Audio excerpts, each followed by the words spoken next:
ഫുട്ബോളിന്റെ സംഭവബഹുലമായ ചരിത്ര താളുകളിൽ വൈകാരികതയോടെ കോറിയിടപ്പെട്ട അസാധാരണമായ ഒരു സംഭവമാണ് ഒരേ രാജ്യത്തിനു വേണ്ടി മൂന്ന് ടീമുകൾ മൈതാനത്ത് ബൂട്ടുകെട്ടിയത്. ഒരു കാലത്ത് ഒരേ രാജ്യത്തിനു വേണ്ടി ഒരേ ജെയ്സിയിൽ അണിനിരന്നവരും ഗാലറിയിൽ ആർപ്പ് വിളിച്ചവരും തെരുവുകളിൽ ആവേശം കൊണ്ടുവരും ഒരു സുപ്രഭാതത്തിൽ പരസ്പര വൈരത്തോടെ മൂന്നായി തിരിഞ്ഞ് തങ്ങളുടെ പൂർവ്വദേശത്തിന്റെ ഫുട്ബോൾ പൈതൃക പാരമ്പര്യ അവകാശത്തിനു വേണ്ടി മൈതാനങ്ങളെ തീ പിടിപ്പിച്ചതിന്റെ പ്രത്യയശാസ്ത്രങ്ങൾ കുത്തിവെച്ച വൈരത്തിൽ കളിക്കളം പോലും പടർക്കളമാക്കിയ അസ്തിത്വ പ്രതിസന്ധികളെ 2 പതിറ്റാണ്ടിന് ശേഷം ലക്ഷ്യബോധത്തോടെ വീണ്ടും ഒന്നായി ലയിച്ച് പോരാടി കാൽപന്തിന്റെ വിശ്വകിരീടം തന്നെ നീണ്ട ഇടവേളയ്ക്ക് ശേഷം വെട്ടിപ്പിടിച്ച ഫുട്ബോൾ ലോക ചരിത്രത്തിലെ പകരം വെക്കാനില്ലാത്ത സംഭവ ബഹുലതകളിലേക്ക് നമുക്ക് ഒന്നിരിക്കാം. 2ാം ലോക മഹായുദ്ധം ജർമ്മനിയെ ഭൂമിശാസ്ത്രപരമായും സാമ്പത്തികമായും അപ്പാടെ തകർത്ത് കളഞ്ഞപ്പോൾ കായിക മേഖലയിൽ അതുണ്ടാക്കിയത് അസാധാരണമായ ഒരു പരിണാമമായിരുന്നു, പ്രത്യേകിച്ച് ഫുട്ബോളിൽ.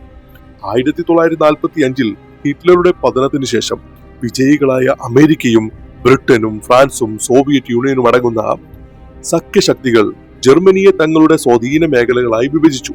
ഈ നടപടി ജർമ്മൻ ഫുട്ബോളിന്റെ ചരിത്രത്തിലെ ഏറ്റവും കൗതുകകരമായ അധ്യായത്തിനാണ് തുടക്കമിട്ടത്. യുദ്ധാനന്തരം കിഴക്കൻ ജർമ്മൻ പ്രദേശങ്ങൾ സോവിയറ്റ് യൂണിയന്റെ സ്വാധീനത്തിൽ കമ്മ്യൂണിസ്റ്റ് ബ്ലോക്കായും പടിഞ്ഞാറൻ പ്രദേശങ്ങൾ ബ്രിട്ടന്റെയും അമേരിക്കയുടെയും ഫ്രാൻസിന്റെയും നിയന്ത്രണത്തിനായതിനാൽ മുതലാളിത്ത ബ്ലോക്കായും ചേരിതിരിക്കപ്പെട്ടു. ക്രമേണ കിഴക്കൻ പ്രദേശം കിഴക്കൻ ജർമ്മനി അല്ലെങ്കിൽ ജർമ്മൻ ഡെമോക്രാറ്റിക് റിപ്പബ്ലിക് എന്ന പേരിലും പടിഞ്ഞാറൻ പ്രദേശം പശ്ചിമ ജർമ്മനി അല്ലെങ്കിൽ ഫെഡറൽ റിപ്പബ്ലിക് ഓഫ് ജർമ്മനി എന്ന പേരിലും വ്യത്യസ്ത രാജ്യങ്ങളായി മാറി. അതോടൊപ്പം അവ കമ്മ്യൂണിസ്റ്റ് മുതലാളിത്ത പ്രത്യയശാസ്ത്ര വടംവലികളുടെ തുരുത്തുകളായും പരിവർത്തിക്കപ്പെട്ടു. ഈ രാഷ്ട്രീയ തർക്കങ്ങളുടെ രൂക്ഷത ഏറ്റവും കൂടുതൽ പ്രതിഫലിപ്പിക്കപ്പെട്ടത് ഫുട്ബോൾ മൈതാനങ്ങളിലായി. മുതലാളിത്ത ജനാധിപത്യത്തിന്റെ ആധുനിക സാങ്കേതിക വിദ്യകളിലും സാമ്പത്തിക സ്ഥിരതയിലുമൂന്നി പടിഞ്ഞാറൻ ജർമ്മനി ടോട്ടൽ ഫുട്ബോൾ ശൈലിയോട് അടുത്തു നിൽക്കുന്ന വൈവിധ്യമാർന്ന ആക്രമണ ഫുട്ബോൾ വളർത്തിയെടുക്കുകയും അങ്ങനെ അവർ ലോക നിലവാരത്തിലേക്ക് ഉയരുകയും ചെയ്തു. 1954ലെയും 1974ലെയും വിശ്വ കിരീടങ്ങളടക്കം വിസ്മയകരമായ നേട്ടങ്ങൾ വെട്ടിപ്പിടിച്ച് പ്രത്യയശാസ്ത്രപരമായ വടംവലിയിൽ അവർ മുന്നിട്ടു നിന്നു. മറുവശത്ത് കമ്മ്യൂണിസ്റ്റ് ഇരുമ്പുമറയ്ക്കുള്ളിൽ കഠിനമായ പരിശീലനവും അച്ചടക്കവും പ്രതിരോധത്തിലൂന്നിയ USSR മാതൃകയിലുള്ള കേലി ശൈലിയും ചേർത്ത് വാർത്തെടുത്ത കിഴക്കൻ ജർമ്മൻ ടീം തുടക്കത്തിലെ മന്ദഗതിക്ക് ശേഷം 1976ലെ ഒളിമ്പിക് സ്വർണം നേടി ഈ ചിരമത്സരത്തിന്റെ ബോക്സിലേക്ക് ഓടിക്കയറാൻ തുടങ്ങി. ഇതോടൊപ്പം ഫ്രാൻസിന്റെ അതിർത്തിയിലെ കൽക്കരി അടക്കമുള്ള ധാതുക്കളാൽ സമ്പുഷ്ടമായ സാർലാൻഡ് എന്ന പ്രദേശം സ്വയം ഭരണാവകാശം നേടുകയും ഫ്രാൻസിന്റെ സഹായത്തോടെ 1950 ഒരു സ്വതന്ത്ര ടീമായി ഫിഫയിൽ നിന്നും അംഗീകാരം നേടിയെടുക്കുകയും ചെയ്തു. അങ്ങനെ ഒരു ഭാഷ സംസാരിക്കുന്ന, ഒരേ സംസ്കാരമുള്ള, ഒരേ വംശജരായ ഒരു ജനതയ്ക്ക് വേണ്ടി 3 വ്യത്യസ്ത ഫുട്ബോൾ ടീമുകൾ ഉടലെടുത്തു. പടിഞ്ഞാറൻ ജർമ്മനി, കിഴക്കൻ ജർമ്മനി, പിന്നെ സാർലാൻഡ്. ഒരു രാജ്യത്തിന്റെ പേരിൽ 3 കൊടികൾ, 3 ദേശീയ ഗാനങ്ങൾ, 3 വ്യത്യസ്ത ലക്ഷ്യങ്ങൾ ചരിത്ര താളുകളിൽ ഇങ്ങനെയൊന്ന് എഴുതി ചേർക്കപ്പെട്ടു. ഭൗമരാഷ്ട്രത്തിന്റെ കാലുഷ്യത്തിൽ പതിറ്റാണ്ടുകളുടെ പാരമ്പര്യമുള്ള ഈ മൂവരും തമ്മിലുള്ള മത്സരങ്ങൾക്ക് യുദ്ധത്തിന്റെ പ്രതീതിയായിരുന്നു.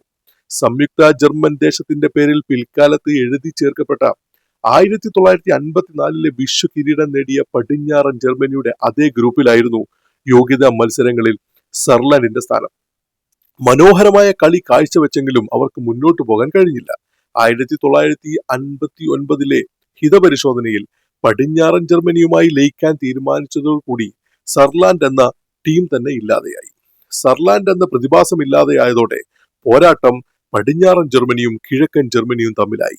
1970 വരെ മൈതാനങ്ങളിൽ മേധാവിത്വം പുലർത്തുകയും ബെക്കൻ ബോവർ, വുള്ളർ തുടങ്ങിയ പ്രതിഭാശാലികൾ അരങ്ങുവായുകയും ചെയ്തിരുന്ന പടിഞ്ഞാറൻ ജർമ്മനിയെ 1974ലെ ലോകകപ്പ് ഗ്രൂപ്പ് ഘട്ടത്തിൽ കിഴക്കൻ ജർമ്മനി ഞെട്ടിച്ചു.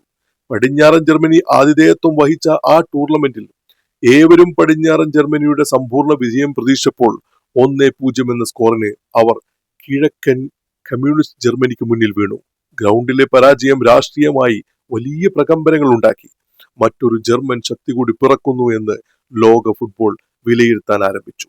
എന്നാൽ ഈ വിജയത്തിന്റെ മുൻതൂക്കത്തിൽ മുന്നോട്ടു പോകാൻ ലോകകപ്പ് വേദിയിൽ പക്ഷേ കിഴക്കൻ ജർമ്മനിക്ക് സാധിച്ചില്ല. യോഹാൻ ക്രൈഫ് നയിച്ച ഡച്ച് സുവർണ തലമുറയെ ഫൈനലിൽ തകർത്തുകൊണ്ട് പശ്ചിമ ജർമ്മനി വീണ്ടും ലോകത്തിന് മുന്നിൽ കപ്പിനൊപ്പം തല ഉയർത്തി. ലോകകപ്പിൽ വലിയ നേട്ടമുണ്ടാക്കാൻ കഴിയാതെ പോയ കിഴക്കൻ ജർമ്മനി വിമർശനങ്ങളുടെ നടുവിൽ നിന്നും 1976 ഒളിമ്പിക് സ്വർണം ചൂടിക്കൊണ്ട് ശക്തമായി തിരിച്ചു വന്നു. ആക്രമണ ഫുട്ബോളിന്റെ വക്താക്കളായി ഒരു വശത്ത് പശ്ചിമ ജർമ്മനിയും പ്രതിരോധ ഫുട്ബോളിന്റെ ജർമ്മൻ മതിലുകളായി കിഴക്കൻ ജർമ്മനി മറുവശത്തുമായി ലോകവേദിയിൽ കൊമ്പുകോർക്കാൻ വെമ്പി നിന്നു. എന്നാൽ പിന്നീടുണ്ടായ ശീതയുദ്ധത്തിന്റെ മൂർധന്യതയിൽ കിഴക്കൻ ജർമ്മനിയും അവരുടെ ഫുട്ബോളും അസ്ഥിരതയിൽ കിതയ്ക്കാൻ തുടങ്ങി. സുവർണ കാലഘട്ടങ്ങളിലേക്ക് സഞ്ചരിക്കുന്നതിന് ലക്ഷണങ്ങൾ കാണിച്ചതിന് ശേഷമായിരുന്നു ഈ ഇടർച്ച. എന്നാൽ പ്രകൃതിയും ജർമ്മൻ സമൂഹവും അപ്പോഴേക്കും അനിവാര്യമായ മറ്റൊരു വഴി തേടുകയായിരുന്നു. 1989 വിഭജനത്തിന്റെ ബെർലിൻ മതിൽ ജനം തകർത്തു. അതോടെ ഫുട്ബോൾ മൈതാനത്തെ അതിർവരമ്പുകളും തകർന്നു. 1990 ജർമ്മനി ഒന്നായി. വിഭജനത്തിൽ തളർന്ന കിഴക്കൻ ജർമ്മനിയിലെ ഫുട്ബോളിനെ ജർമ്മൻ ജനത ഒന്നായി ചേർത്തു പിടിച്ചു. പിരിഞ്ഞുകിടന്ന രണ്ട് ടീമുകളിലെയും മികച്ച കളിക്കാർ ഒരേ ജേഴ്സിയിൽ അണിനിരന്നു. കിഴക്കിന്റെ അച്ചടക്കവും കായിക ശേഷിയും പ്രതിരോധവും പടിഞ്ഞാറിന്റെ വേഗവും കൗശലവും സാങ്കേതികത്വവും പരിചയസമ്പന്നതയും ഒന്നു ചേർന്നു. അപ്പോഴും ഔദ്യോഗികമായി കിഴക്കൻ ജർമ്മനിയും താരങ്ങളും ഫിഫയുടെ പട്ടികയിലുള്ളതിനാൽ ആ സാങ്കേതികതയിൽപ്പെട്ട് ഐക്യ ജർമ്മൻ ടീമിനൊപ്പം പന്ത് തട്ടാൻ കഴിഞ്ഞില്ലെങ്കിലും 1990 ലോകകപ്പിൽ തത്വത്തിൽ ഐക്യ ജർമ്മനിയായി. 1938 ശേഷം പങ്കെടുത്ത ആദ്യ ടൂർണമെന്റിൽ തന്നെ 16 വർഷത്തെ ലക്ഷ്യബോധമില്ലാത്ത കാത്തിരിപ്പിന് ശേഷം അവർ ലോകകപ്പ് ഉയർത്തി. ഐക്യ ജർമ്മനിയുടെ ആദ്യ ലോകകപ്പ്.